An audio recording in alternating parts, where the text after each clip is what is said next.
Okay students, today I'm going to proceed with the second element of contract, which is actually consideration. So the second element of contract, when I was introducing to you yesterday, the element of contract, I have informed you that actually consideration is a must in a contract. If there is no consideration in the contract, then the contract will not be a valid contract. It will become a void contract. And as I informed you earlier, consideration means the price of the contract, the value of the contract. All contract must have a price or a value attached to the said contract. So if the said contract does not have consideration, does not have a value attached to it, then the contract will not be a valid contract and it will actually become a void contract under that said situation. So now we are going to go on as to the type of consideration. There are three types of consideration, as you can see from the slide here. The first one is executory consideration. This is the normal consideration, whereby this is a promise in return for a promise, and we actually involve in this type of consideration almost every day when we conduct transactions. When you buy goods or you buy your breakfast from the store, so you pay for the breakfast and the makcik of the store will hand you over the breakfast. So this is actually an executory consideration. A promise is made in return of another promise. You get your goods and you pay for the said goods. And the second one is actually executed consideration. These are the type of considerations whereby the promise is being made in return of performance of an act. So under this situation, there is a promise to pay. However, the other parties need to perform first. Once the other parties had performed his obligation under the contract, then only he will receive payment. A simple example is like myself. Okay. So at the end of the month, I'm going to receive my salary. So meaning, I need to complete my task within that month, and at the end of the day, I'm going to receive the salary, the payment of the job I've done earlier. So this falls under executed consideration. Meaning, as I told you earlier, there is a promise to pay. However, the other parties must perform first. Then only the other party will receive the said payment. The third one, this is past consideration. A past consideration is a situation whereby the parties perform the said act. However, there is no promise to pay. The promise comes out later after the performance of the said act. And if we refer to the English law, this is actually not a valid contract in England. However, since we are in Malaysia and we are going to refer to our own contract act, and under our own contract act, under section 2D, this is actually a valid consideration. Example, if let's say a student of mine washed my car. I did not ask him to wash the said car, however, he did so. Can the student then claim payment from me? Of course cannot, because I've never asked him to wash my car. However, if later on I am very satisfied with his job and I promise him I will pay him 50 ringgit, let's say, can he after this claim that 50 ringgit from me? Yes, he can. Why? Because I promise him. Though the promise comes out later after the performance had been done, however, this is valid under our law. So let us have a look at the case of Kepong Prospecting versus Smith. So what happens in this case is this Mr. Smith, he has assisted this company, Kepong Prospecting, and at that time, the company is not in existence yet, meaning there is no company yet. It has not been formed yet. However, what Mr. Smith did is that he helped in obtaining the permit for mining of ore, iron ore. And he also assists in the formation of the said company. So after the company had been formed, then the company made him as the managing director, and at the same time, they have entered an agreement with him whereby they have agreed that he will be paid 1% of every iron ore which is being sold. And later on, the company did not keep their promise, and that's why this case go to court. So Mr. Smith here succeeded in his claim. Why? Because this is past consideration, and as I told you earlier, past consideration is actually valid in our law. Okay, the general rule says that all contract must have consideration.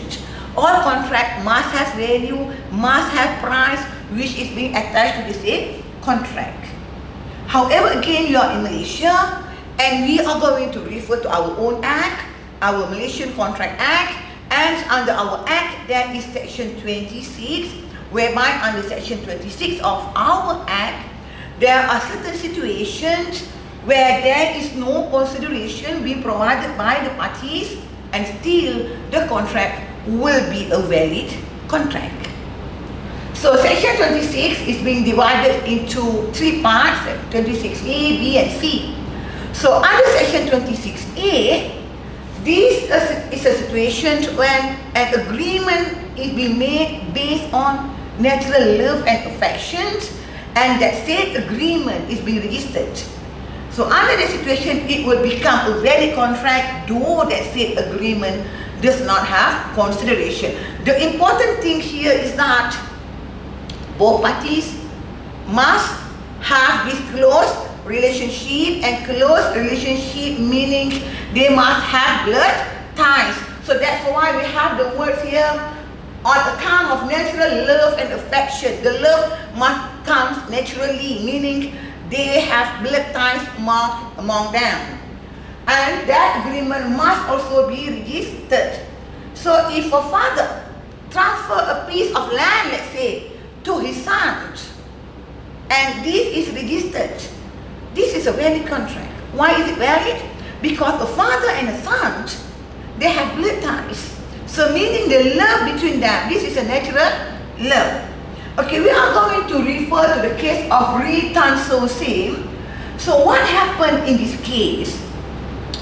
This Tan So Sim, while she is sick, okay, on her bed death, so the other family members of Ri Tan So Sim have agreed to renounce their right to the said property of Ri Tan So Sim and gave it in favor of the adopted children of Tan So Sim and the second wife.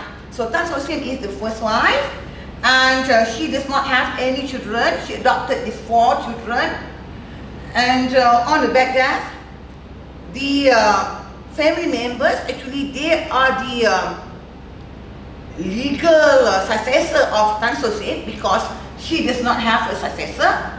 They renounce their right, meaning they are willing to let go of their rights, and they are willing to give their rights to these adopted children and also the second wife. And later on, after this Tan So Sim passed away, the issue is that whether this agreement which has been signed by the family members, whether this is a valid agreement, because it does not have consideration. And according to the court, this is not a valid agreement, taking into account that under the Chinese custom, these adopted children does not have this close relationship with all the other family members. And it goes the same thing also with the second wife. They are not related, and because of that, that agreement is void. Okay, then under section 26B, this section we are going to divide it into 2 parts.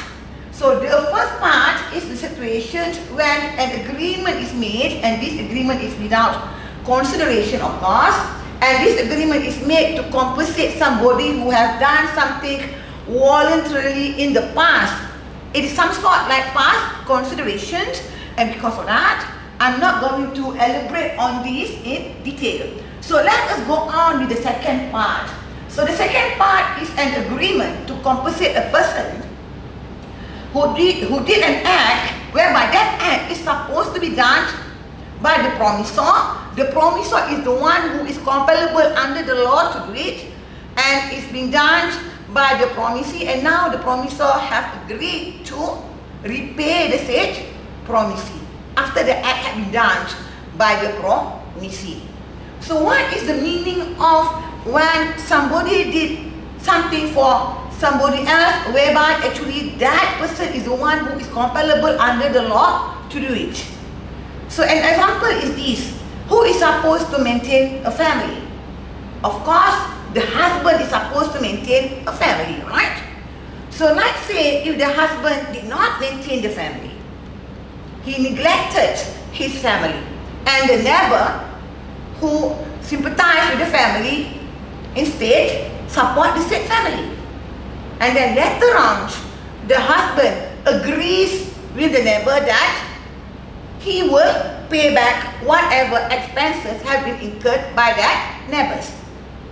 So can later on or not, the neighbor now sue the husband for that promise which is being made by the husband, because what is being done by that neighbor is actually something which the neighbor did voluntarily. Can't.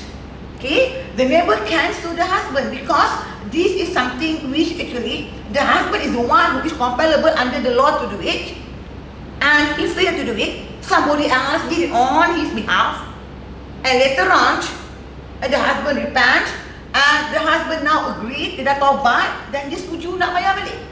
So if this occurs, and of course the neighbor can actually sue the husband based on the agreement made by the husband. So let's go on with the next slide. So this is under section 26C, whereby this is an agreement which is being made to pay a statute but debt, and this agreement must be signed and it must be done in writing. So what is this statute but debt? So under our Malaysian law, we have this act which is known as the Limitation Act, and under the act, so if anybody wanted to take action, there is a certain time, a certain period of time which is being allowed. Meaning for every action there is an expired date for the action. For contract is 6 years. So meaning if let's say you borrowed money from PTPTN, okay, and you are supposed to pay back the said loans in 2010, and now it's already 2016, and PTPTN overlook with regards to your loans, and then suddenly in 2018, then only PTPTN is fully aware you did not settle your loans yet, and now PTPTN wanted to sue. Can PTPTN do this? Cannot. Why cannot? Because remember I mentioned to you just now about the Limitation Act. Because under the Act there is a limitation period, and the limitation period is actually 6 years. So meaning after the 6 years, the debt had already expired. So that's why we say that the debt now is being barred by statute. Telah disekat oleh undang-undang. Okay? So however, if let's say in 2018, PTPTN wrote a letter to you, a letter of demand, send a letter to you and says that, well, if you fail to pay the loans, they are going to proceed with a court case.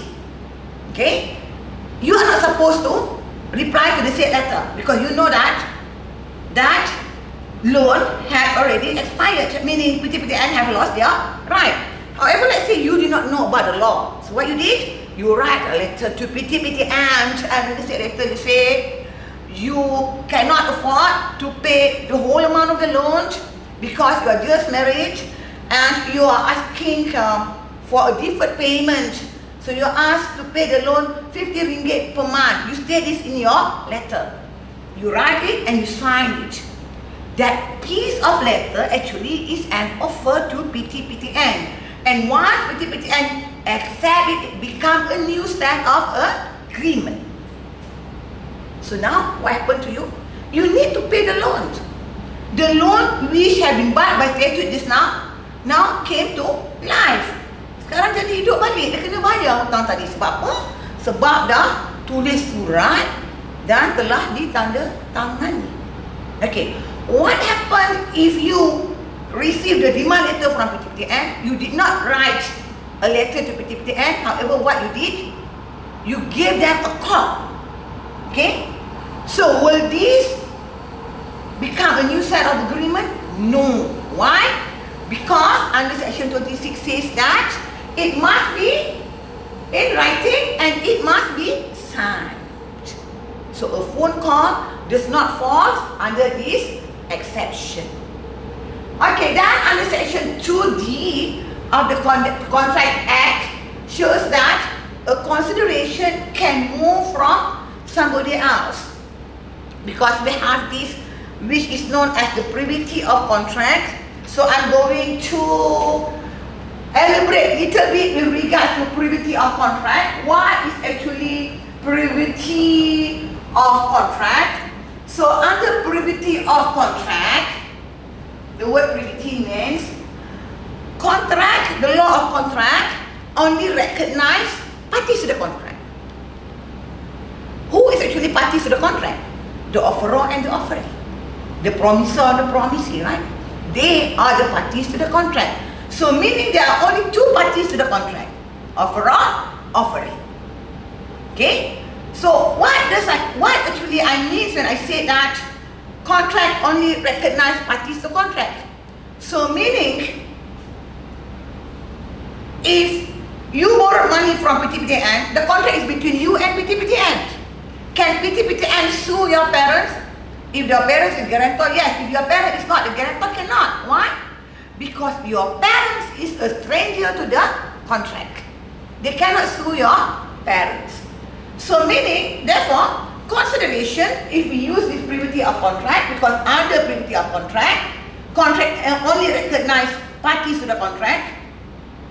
So meaning under that situation, of course the consideration also must come from the parties to the contract. However, because we have this section 2D, consideration can actually come from somebody else, from a third party, and the contract will still be valid. So let us have a look at the case of Venkata Chinaya versus Virikata Ramaya. So what happened in this case? In this case, a sister entered into an agreement with her brothers whereby she agreed to pay annuity to the brothers. Bayaran tahunan, bayar dekat brothers. Okay? So now suddenly she refused to make the payment. Why she refused? According to her, the brother did not give any consideration. The contract which she entered with the brother is without consideration. However, actually on the same day, she signed the contract with the brothers. The mother had already transferred a piece of land to her as consideration of that agreement she enters with the brothers. And court had actually this consideration which is being given by her mother is a valid consideration, though it did not come from the brothers. That is under section 2D. And then, so now let us go on. We are still on the section of consideration under section 64. So under section 64, we have this waiver of performance. What is the meaning of waiver of performance? Pelepasan pelaksanaan. It means that the parties is being released, no need to perform their obligation under the contract. Meaning if you borrowed money from PTPTN, no need to pay. PTPTN is willing to release you. The new set of agreement releasing you is without consideration. Will it be a valid contract? Yes, it is a valid contract under section 64, and waiver of performance is can take in any of these forms. The first one, payment of a smaller sum in discharge of the whole amount. So let's say you get good result, right? And because of your good result, now PTPTN is offering you that you are supposed to pay only 10% of the loan. Okay? So then there is a new set of agreement between you and PTPTN, and this agreement does not have consideration, will this agreement be valid? Yes, under section 64 is valid. And you are being released from the original agreement. Okay, so that's why we say waiver of performance. So itu kita kata dilepaskan dari pelaksanaan. Dilepaskan daripada pelaksanaan perjanjian yang mana? Perjanjian yang awal itu tadi, the original agreement. Because why? Because we have this new set of agreement. You are going to settle only 10% because you obtain good result, right? And then the second one, payment by a third party. Payment by a third party in discharge of the whole debt. You don't have the money to settle your PTPTN. However, your employer, you are being employed by this big company, and that this big company is willing to pay off your loan. And this new agreement to pay off the loan by the third parties, by the company, is without consideration. Is it valid? Yes, it's valid under section 64. So the third one, when the amount owing is unascertained, tidak pastilah jumlah yang dihutang itu berapa. Why is it unascertained? Because of interest rate. Okay, meaning interest rate has not been calculated yet. However, PTPTN is willing to receive the amount you are willing to pay as the full settlement of the said loan. This is also valid. And lastly, this is a composition with creditors for the payment of a smaller sum, and the whole sum will be discharged. What is this? So this is when a person borrowed money from many creditors. Let's say you borrowed money from a bank. How much? 10,000 ringgit. And you also borrowed money from CIMB Bank. How much? 100,000 ringgit. And then from Achong, 20,000 ringgit, right? So now all these creditors, they sit together with you together, and all these creditors agreed that you are supposed to settle only 10%. So it's better to receive at least something than making you a bankrupt, because if you are a bankrupt, they are not going to receive anything, right? So they agree. So you are going to pay only 10% out of the whole loan.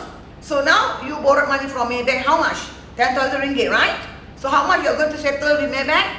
10,000 ringgit, meaning you are only going to settle 10%, meaning only 1,000. So you borrowed Achong how much? 20,000 ringgit. 10% is actually 2,000 ringgit. From CIMB, 100,000 ringgit, right?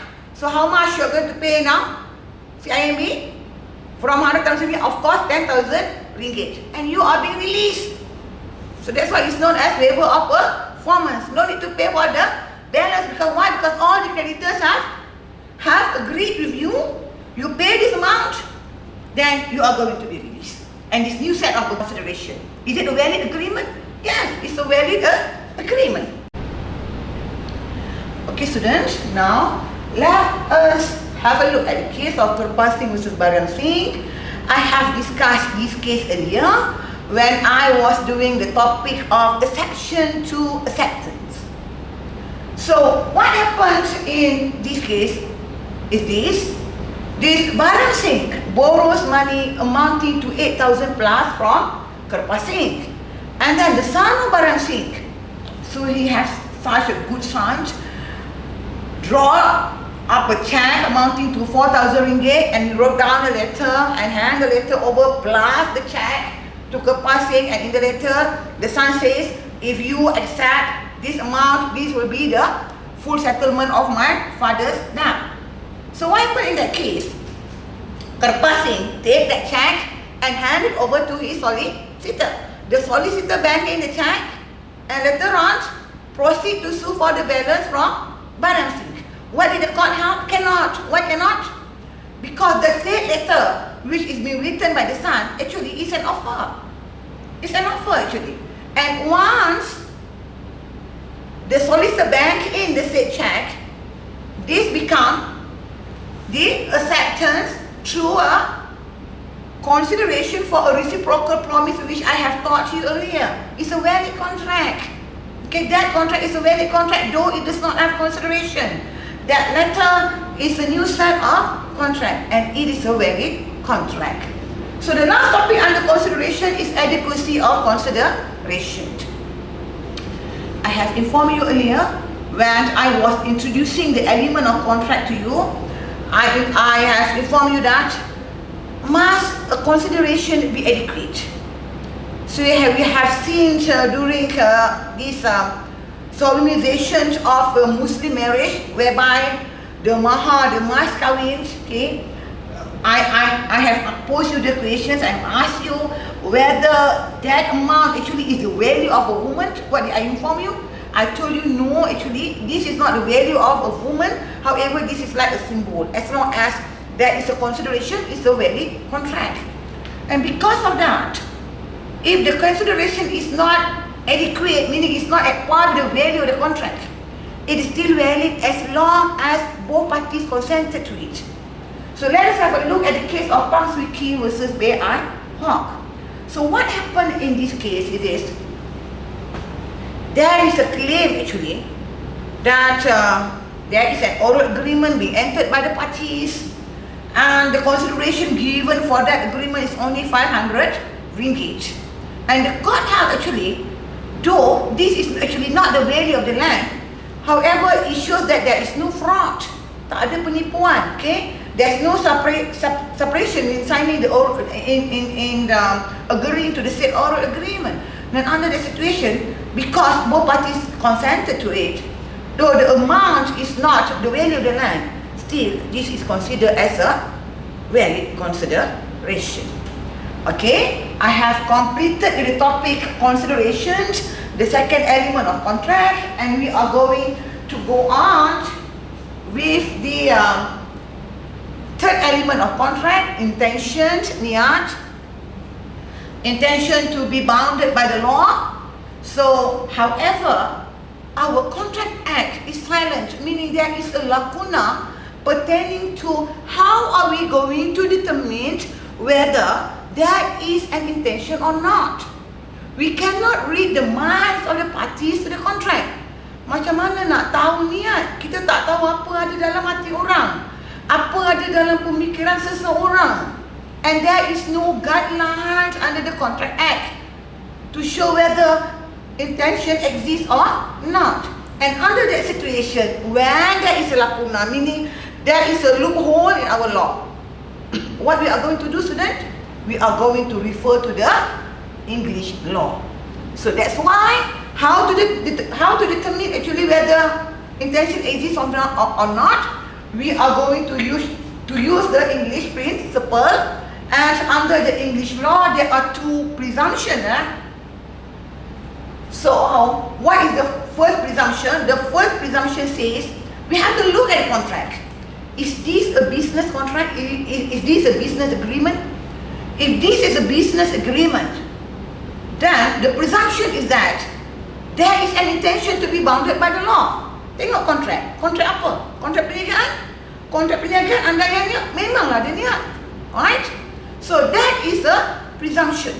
However, this presumption is a rebuttable one. Tapi andaian ini pun boleh dipertikaikan. Why? Have a look at this case of Rose and Frank Company versus Crompton Brothers. So what happened in this case? Rose and Frank Company, this is a US-based company. Okay? While Crompton Brothers is a company based in UK.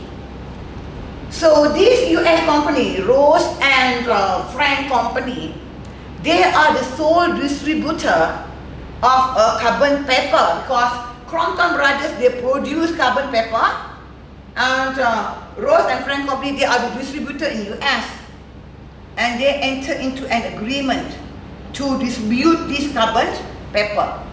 And one of the terms of the said agreement is this. So I have written it down there, the term of the agreement. What is the term of the agreement? It says, this arrangement is not entered into, nor is this memorandum written as a formal or legal agreement, and shall not be subject to legal jurisdiction in the law courts. What does it say that? It says that, shall not be subject to legal jurisdiction in the law courts. Okay? So maksudnya, tak boleh dijadikan satu bahan dalam mahkamah. Okay, and it says that also this memorandum written is not entered as a formal or legal agreement.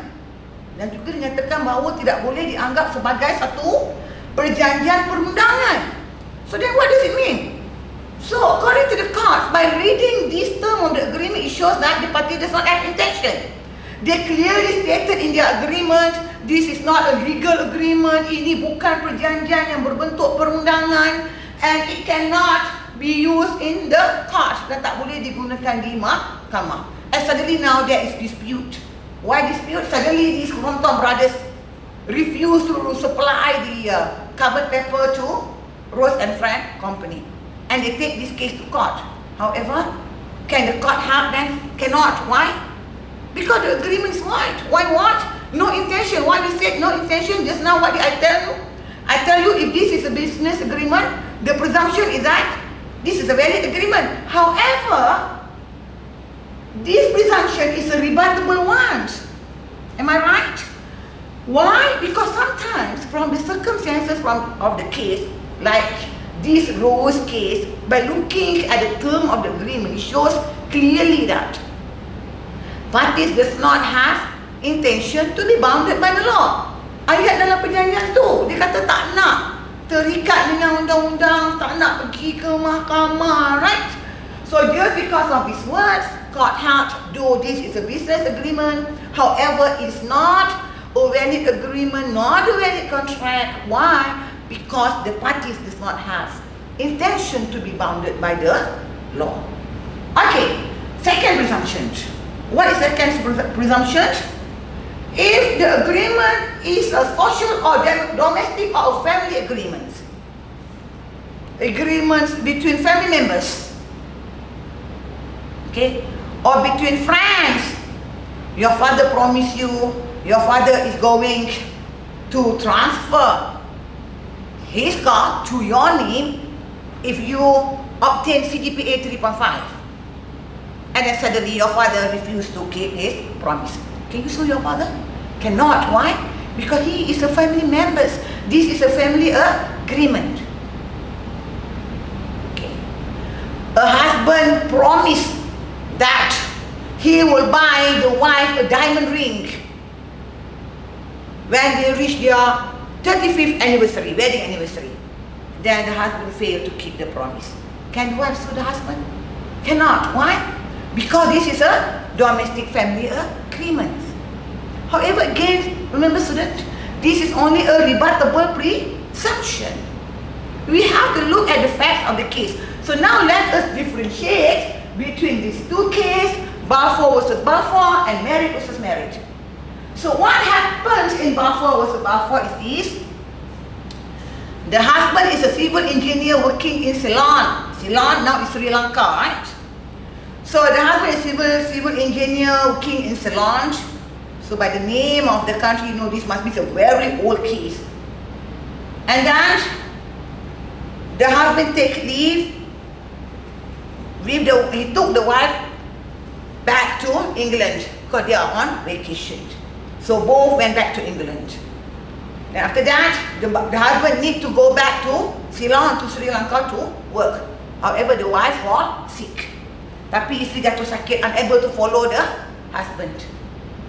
So when the husband is about to board the ship, nak naik kapal dah, nak pergi ke Ceylon, the husband make a promise to the wife that he is going to pay the wife £30 per month.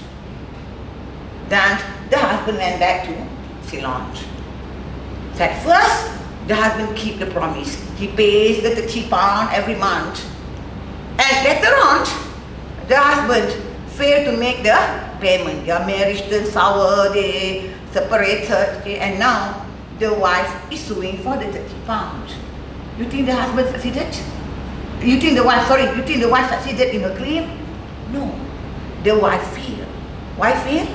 Because this is a family agreement, and according to the court, they are still married. And when people are still married, okay, so this is just like kindness, okay, to the wife, okay, and there is no intention to be bounded by the law. It's a form of courtesy, that's all. Now, let us have a look compared to the case of married versus married. So married versus married also involve husband and wife. So they bought a house, they have a land, and then they build a house actually on that piece of land. And that piece of land is under joint names, under the husband and the wife name. And later on, the husband went to live with another woman. The marriage turned sour. And later on, the wife went to see the husband, whereby the husband agrees to pay the wife £40 every month. And the husband told the wife, if you keep up with the mortgage of the said land, of the said building, so bagi tahu kat isteri, kalau kamu settlekanlah duit gadaian, tanah digadaikan, disyagakan, okay, if you settle, keep up with the mortgage, then I'm going to transfer this land to your name. Husband agrees to do that. The wife is also working, and every month the husband pays £40 as agreed. And what the wife did settle the said mortgage. Wife dia memang betul-betul settlekan gadaian tanah tersebut, settle the said mortgage. And once the mortgage had been settled, the husband stopped paying the 40 pounds. Not stop paying, the amount he pays to the wife now is being reduced actually. However now, he refused to keep his promise. And this promise which he made earlier, he did it in writing, and he signed actually that promise. He did it in writing. The promise that he told the wife, we're going to transfer that piece of land, he did it in writing, and the wife keep it. And now, he refused to transfer the land to the wife. So what the wife did now? The wife take this agreement which has been done by husband in writing, which has been signed by the husband to court, and claim her right towards the said land, since the husband just now had promised her that the husband would transfer the land to her.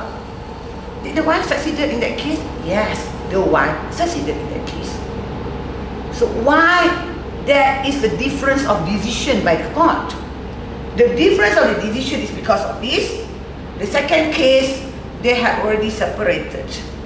Okay, and not only that, it's been done in writing. It shows that there is an intention, because the wife insists on the agreement. It shows that there is an intention by both parties to be bounded by the law. Okay, so we have finished with this part of element of contract.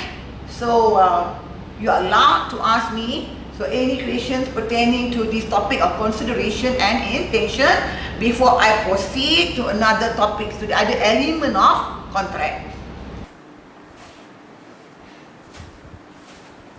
Our father asked me and my brother to clean the house during the weekend. However, it ends up I am the one who did all the chores, since I don't want my parents to nag. My brother promised me that he will pay me through his allowance that he got from my parents. To ensure his promise, I made him write it down in writing and witnessed by my father. I wanted to know whether this falls under Section 26 sub B of the Contracts Act, since my brother is the one who is compellable to complete his task. Okay, with regards the questions posted by Nini, so that housework, the cleaning of a house, work done by you on behalf of your brother, this does not fall actually under second part of Section 26B. Why is it so? Because your brother is not the one who is compellable under the law. When we refer to the words compellable under the law, meaning there is a statute saying this is your duty to do this. You have to do this. Under the law, it's your duty. So there is no way under the law, actually this is the duty of your brother to clean the house, right? And because of that, it does not fall under this exception under Section 26B part, the second part of Section 26B, second part. However, you can still claim against your brother under the past consideration under Section 2, subsection D of the Contract Act. where actually this is similar to the case of tepung prospecting.